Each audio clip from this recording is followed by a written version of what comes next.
तो hello everyone, स्वागत है आपके अपने यूट्यूब चैनल वाइसर पर। तो हम लोग देखने के लिए जा रहे हैं क्लास 10th फिजिक्स का पहला चैप्टर हमारा प्रकाश का परावर्तन और अपवर्तन, और इससे हमारा महत्वपूर्ण टॉपिक है यहाँ पर अवतल दर्पण का प्रयोग।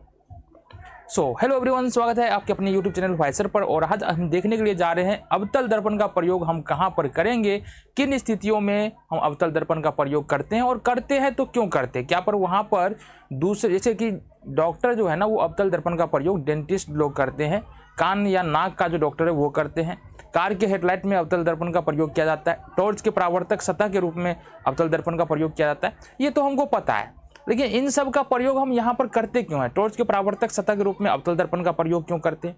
कार के हेडलाइट में अवतल दर्पण का प्रयोग क्यों करते हैं?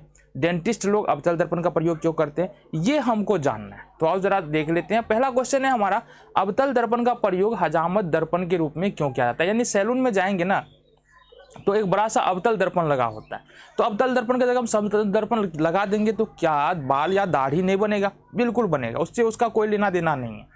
लेकिन होता क्या है ना, अवतल दर्पण में क्या बनता है, जब अवतल दर्पण के यहाँ पर देखेंगे हम, जब अवतल दर्पण के कहाँ पर रखेंगे, फोकस और ध्रुव के बीच में जब वस्तु को रखा जाता है ना तो प्रतिबिंब बहुत ही बड़ा दिखता है। ठीक है, काल्पनिक दिखता है, सीधा दिखता है और बड़ा दिखता है। ये तीन बात देखो, जब फोकस और ध्रुव के बीच में अवतल दर्पण में वस्तु को रखेंगे, काल्पनिक दिखेगा, बहुत बड़ा दिखेगा, और क्या दिखेगा, बहुत बड़ा तो दिख ही रहा है, काल्पनिक दिखेगा। तो इसलिए अवतल दर्पण का प्रयोग यहाँ पर जब हम लगा देते हैं सैलून के अंदर तो अच्छी तरह से जो भी बाल दाढ़ी बन रहा है वो हमको दिखाई देता है। इसलिए अवतल दर्पण का प्रयोग जो है यहाँ पर हमारा शेविंग मिरर यानी कि सैलूनों में किया जाता है। क्वेश्चन हमारा ये भी आता है निकल करके, क्या अवतल दर्पण का प्रयोग जब सैलून में किया जाता है तो वस्तु को कहाँ रखा जाता है? तो वस्तु को पी और एफ के बीच यानी कि दर्पण और ध्रुव के बीच रखा जाता है, जिससे काल्पनिक प्रतिबिंब प्राप्त होता है और दर्पण के पीछे प्रतिबिंब प्राप्त होता है और वस्तु से बड़ा प्रतिबिंब प्राप्त होता है। ये बात ही समझ में आ गई। चलो जी, तो आंसर में क्या बोलेंगे हम?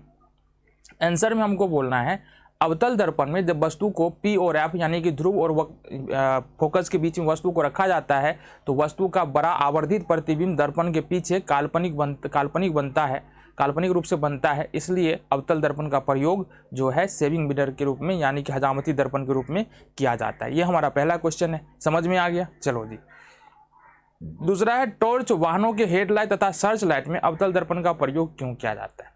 हमने क्या कहा, एक सिंपल सा उदाहरण बता दे, उसके बाद हम आगे देखते हैं। आ जाओ जरा, देखो यहाँ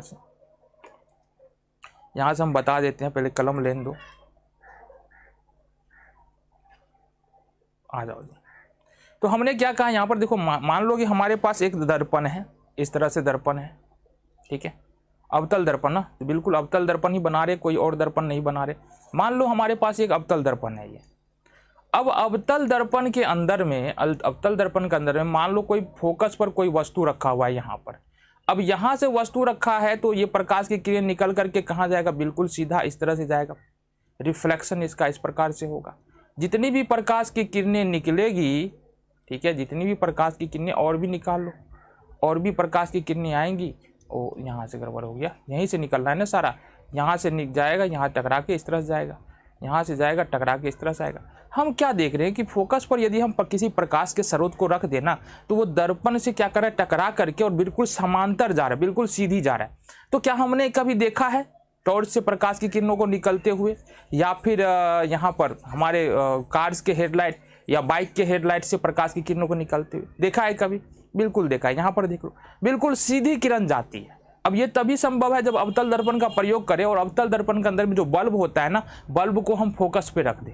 जैसे ही बल्ब को फोकस पे रखेंगे तो बल्ब से निकलने वाली प्रकाश दर्पण से टकराएगी, टकरा करके बिल्कुल जो है हमारा बीम ऑफ लाइट जो है, प्रकाश की किरण पुंज जो है वो बिल्कुल सीधे जाएगा, ठीक है, समांतर रूप से, जिससे हम ज़्यादा दूर तक देख सकते हैं। इसलिए अवतल दर्पण का प्रयोग कहाँ कहाँ पर किया जाता है? वाहनों के हेडलाइट में, टॉर्च में, सर्च लाइट में, परावर्तक सतह के रूप में किया जाता है। समझ में आ गया। चलो जी,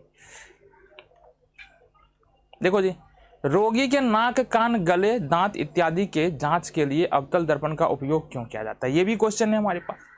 जब भी हम कभी ऐसा हो कि डेंटिस्ट के पास जाओ या कान चेक कराने जाओ, नाक चेक कराने जाओ, तो वहाँ पर डॉक्टर लोग क्या करते हैं? अवतल दर्पण का प्रयोग करते हैं। तो अवतल दर्पण का प्रयोग दो तरीके से कर सकता है डेंटिस्ट, और दूसरे डॉक्टर जो है दो तरह से कर सकते हैं।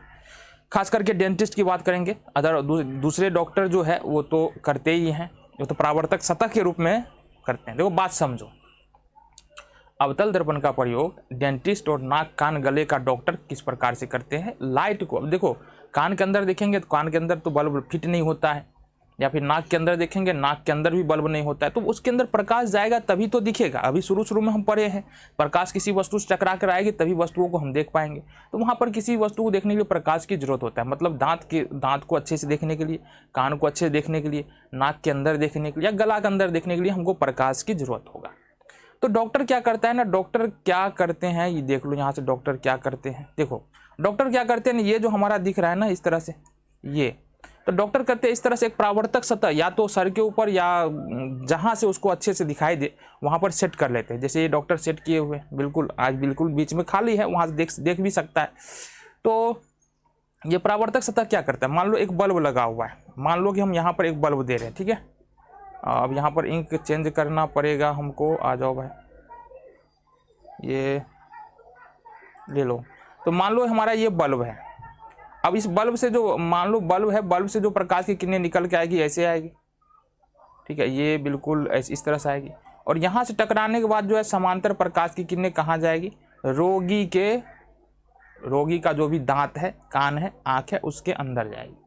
तो वहाँ पर जब प्रकाश की किरणें जाएगी तो डॉक्टर को देखने में जाहिर सी बात है सुविधा होगी। तो इसलिए एक तो परावर्तक सतह के रूप में जो है ना क्या करता है डॉक्टर सब इसका प्रयोग करते हैं, किसका, अवतल दर्पण का। दूसरा प्रयोग क्या देख सकते हैं, दूसरा प्रयोग देख सकते हैं जी, अवतल दर्पण में हमको पता है जब P और F के बीच में रखेंगे वस्तु को तो बड़ा प्रतिबिंब बनता है। जब P और F के बीच में रखेंगे तो कैसा प्रतिबिंब बनेगा, एकदम बड़ा सा प्रतिबिंब हमको प्राप्त होगा। तो एक छोटे से दर्पण का प्रयोग क्या करता है, आज डॉक्टर मुंह में डाल देगा और वहाँ पर दांत में जो भी गड़बड़ी है, जो भी समस्या है, उसको पता लगाने के लिए इस तरह से डॉक्टर लोग अवतल दर्पण का प्रयोग कर लेते हैं। तो समझ में आ गया, अवतल दर्पण का प्रयोग डॉक्टर नाक के रोग में, कान देखने में या दांत को देखने में किस प्रकार से करते हैं। ठीक है, आगे आ जाओ। सौर भट्टियों में अवतल दर्पण का उपयोग क्यों किया जाता है, फिर वही फंडा है अपने पास। सौर भट्टी क्या होता है, सौर भट्टी या सौर कुकर, देखो इस प्रकार से हमारा एक अवतल दर्पण बड़ा सा होता है ना, और इसके बिल्कुल फोकस, मान लो फोकस यहाँ पर है तो फोकस पर जो है ना एक बर्तन में हम कुछ, मान लो पानी गर्म करना है ना, तो फोकस पर क्या करेंगे, हम रख देंगे क्या चीज़, पानी। अब जितनी भी प्रकाश की किरणें आएगी टकराएगी दर्पण से और ये इस पर पड़ेगी, फोकस पर से होकर गुजरेगी, हमको पता है। तो फोकस से वो गुजरेगी, सारी प्रकाश की किरणें यहाँ फोकस से गुजर रही है। अब जो भी जितनी प्रकाश की किरणें आ रही है सब फोकस से गुजरेगा, फोकस पे हम रख दिया बर्तन, तो बर्तन हो जाएगा गर्म और उसके अंदर जो भी रखेंगे वो भी हो जाएगा गर्म, तो वहाँ से हम ऊष्मा उत्पन्न कर सकते हैं। इसलिए सौर भट्टी में भी किसका प्रयोग किया जाता है, सौर भट्टी के अंदर भी जो है वो अवतल दर्पण का प्रयोग किया जाता है, क्योंकि हीट उत्पन्न करने के लिए, अधिक हीट उत्पन्न करने के लिए। देखो यहाँ से ये हमारा एक अवतल दर्पण है। अब अवतल दर्पण तो है, यहाँ पर ये फोकस होगा, इसका फोकस के पास एक बर्तन रख दिया गया है जहाँ से प्रकाश की किरणें यहाँ पर पड़ेगी और रिफ्लेक्ट होके इस पे जाएगी। प्रकाश की किरणें पड़ेगी और रिफ्लेक्ट होके यहाँ पर फोकस से होके गुजरेगी। फोकस पर रखा हुआ है बर्तन, खाना बन जाएगा, खा लेंगे आराम से। तो इसलिए सौर भट्टियों या सौर कुकरों में जो है अवतल दर्पण का प्रयोग किया जाता है, क्योंकि सौर भट्टियों में सूर्य से आने वाली प्रकाश की किरणें एक बिंदु पर इकट्ठा होती है, यानी कि फोकस पर इकट्ठा होती है, जिससे वहाँ का जो तापमान है अन्य जगहों के तापमान से काफ़ी ज़्यादा हो जाता है और जिसके कारण जो है ऊष्मा बहुत ज़्यादा उत्पन्न हो जाता है। उस ऊष्मा का प्रयोग हम अलग अलग कार्यों के लिए कर पाते हैं।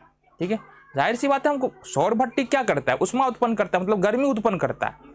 अगर खाना बनाना है तो वो गर्मी उत्पन्न करना पड़ेगा। गर्मी को उत्पन्न करने के लिए तो सारा व्यवस्था ये लगाया गया है। ये जो दर्पण इतना खर्चा किए हैं किस लिए, क्योंकि गर्मी उत्पन्न हो ना, तो गर्मी उत्पन्न करके खाना बना लेंगे। सौर भट्टी में भी उष्मा उत्पन्न करके अलग अलग कार्य कर सकते हैं। ये सारी व्यवस्था इसलिए होती है। ठीक है, चलो जी।